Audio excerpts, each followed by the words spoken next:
Hello, 8th class students.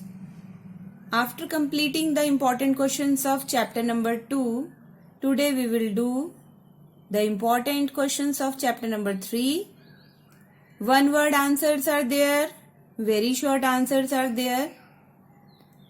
These questions are going to be very useful for you. Okay, let's start the important questions. First of all, we will do one word answer. Fabric is made of fiber. The small units used in making synthetic fibers, they are called polymers. Polymers क्या हैं? वो छोटी छोटी सी units जिनसे हमारी synthetic fibres बनी है. The strongest fiber is called nylon because nylon thread is stronger than steel wire. Remember this. The first man-made fiber is rayon. Okay? This is very important question. Next, the plastics which do not remold again on heating. यानी कि एक बार heat करने के बाद, एक बार mould करने के बाद, फिर से हमें उन्हें रीमोल्ड नहीं कर सकते. They are known as thermosetting. इसके मैंने आपको एग्जाम्पल भी दिए थे, है ना? Question number 6. The polyester is made up of esters. तो पॉलिस्टर के नाम में ही है एस्टर. तो poly means many. Many units of esters when joined together, they form polyester.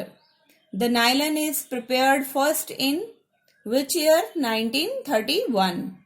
The fiber made up by the chemical treatment of wood pulp is called rayon. यानी wood pulp के साथ जब हम केमिकली ट्रीट करते हैं lab में तो हम क्या तैयार करते हैं? कौन सी fibre? Rayon. A synthetic fiber which works like wool. wool की तरह काम करती है सिंथेटिक फाइबर, उसे हम कहते हैं acrylic. The raw materials used in making nylon are coal, water and air. Now very short answers are there. What are clothes made up of? They are made up of fabrics.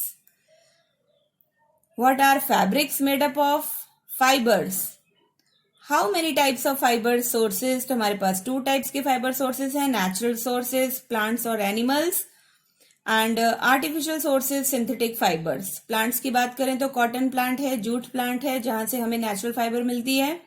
Animals की बात करें तो yak, sheep, है ना, पश्मीना वूल जो हमें mountain goat से मिलती है. देन सिल्क वॉर्म, सिल्क मिलती है उससे. आर्टिफिशियल तो आपको मालूम ही है, नायलन, रेयन, एक्राइलिक.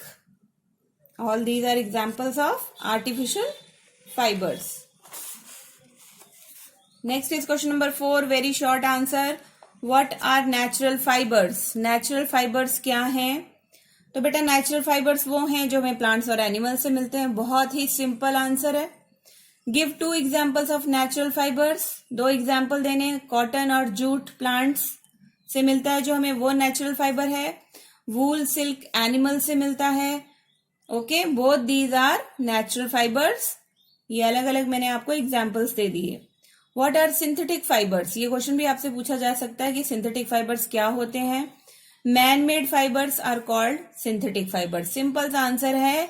क्या आंसर है? Man made fibres, they are known as synthetic fibres. Name 2 man made fibres. They are rayon and nylon. What are polymers? पहले भी बता चुकी हूँ. Large number of, poly यानी many, large number of small units combine to form a single large unit. एक single large unit बनाते हैं वो combine करके, उन्हें हम कहते हैं polymers. Now what is the word meaning of polymer? Polymer का क्या word meaning है? Poly means many and mer means units. Name a natural polymer. Very important question. Cellulose is a natural polymer. आपने synthetic तो बहुत पढ़े हैं इस chapter में, लेकिन नेचुरल फाइबर आपको एक ही दिया गया है जिसको याद करना आपके लिए बहुत जरूरी है. Next question. What are the units of cellulose? Cellulose की यूनिट्स. अब ये सेलुलोज जो नेचुरल पॉलीमर है इसकी यूनिट्स क्या हैं? They are glucose units. Name the fibre having properties similar to that of silk. Silk की तरह कौन से फाइबर की प्रॉपर्टीज होती हैं? तो आपका आंसर होना चाहिए rayon. Clear? Next question is question number 13. What is common name of rayon? Rayon का कॉमन नेम क्या है? Artificial silk. What is rayon? How is rayon obtained, कैसे मिलता है हमें, पहले भी कर चुके हैं हम, chemical treatment of wood pulp से मिलता है। Name a man made fibre which is made without using natural raw material, तो नेचुरल रॉ मटेरियल हम नायलन में बिल्कुल यूज नहीं करते, कोल, एयर एंड वाटर इसके रॉ मटेरियल हैं।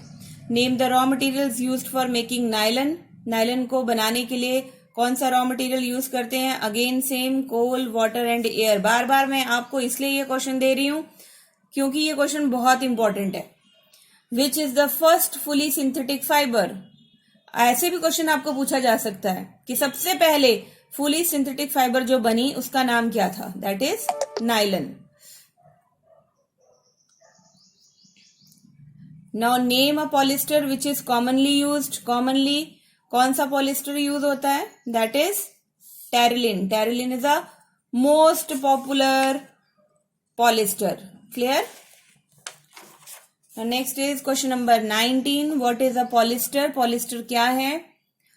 अ polymer made up of the repeating units, ester, ester की repeating unit से बनता है polyester. Name a synthetic fibre which works like a wool, acrylic, silk wool, synthetic, man made.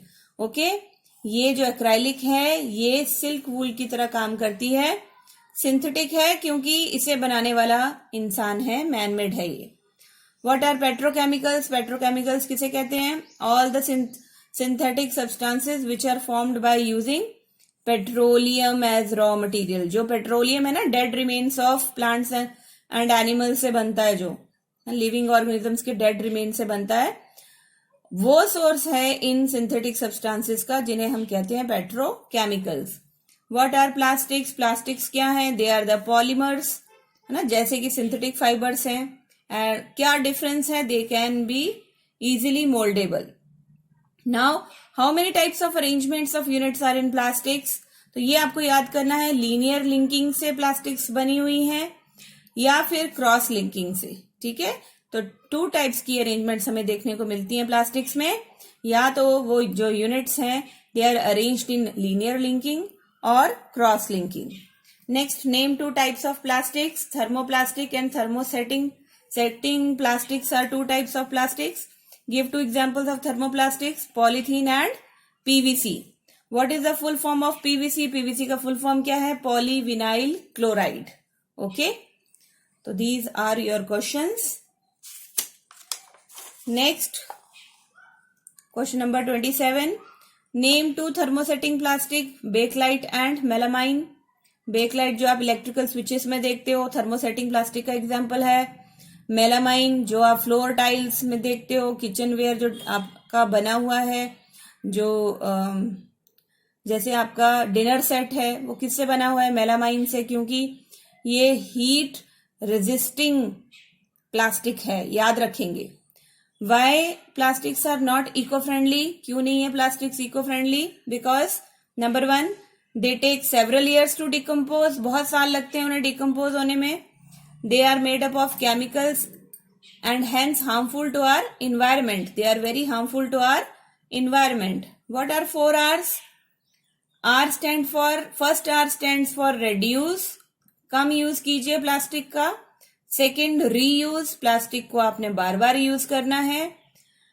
Then recycle, recycling के लिए भेजो plastic को, कम energy में बनते हैं न्यू प्रोडक्ट्स। रिकवर, हमने रिकवर करना है चीजों को, दोबारा से अच्छी फॉर्म में लाकर उन्हें यूज करना है। Now question number 30, explain thermoplastic and thermosetting plastic with examples. This question is very very important, ये बार बार पूछा जाता है आपसे 8th क्लास में कि थर्मोप्लास्टिक और थर्मोसेटिंग में क्या, किस तरह से आप डिफरेंशिएट करोगे, एग्जाम्पल्स के थ्रू बताइए। ये क्वेश्चन मैंने आपके लिए यहाँ पे बहुत सुंदर तरीके से लिखा है। थर्मोप्लास्टिक्स क्या है, the plastics which get deformed easily by heating and can be bent easily. Heat करने पर जो प्लास्टिक डिफॉर्म हो जाए, ठीक है, इजीली, और बेंट भी हो जाए easily, they are known as thermoplastic. लेकिन जो एक बार when moulded once cannot be softened again by heating, they are known as thermosetting. तो यहाँ एग्जाम्पल पॉलिथीन और पीवीसी थर्मोप्लास्टिक में लिखेंगे, and bakelite and melamine are the 2 thermosetting plastics. Okay, यहाँ मैंने यूज भी लिख दिया आपके समझाने के लिए. Bakelite is used in electrical switches and melamine is used for making floor tiles. These are some important questions of chapter number 3. I hope you enjoyed a lot. इसके बाद मैं आपको दूंगी NCERT solutions of chapter number 5. Thank you. Have a nice day.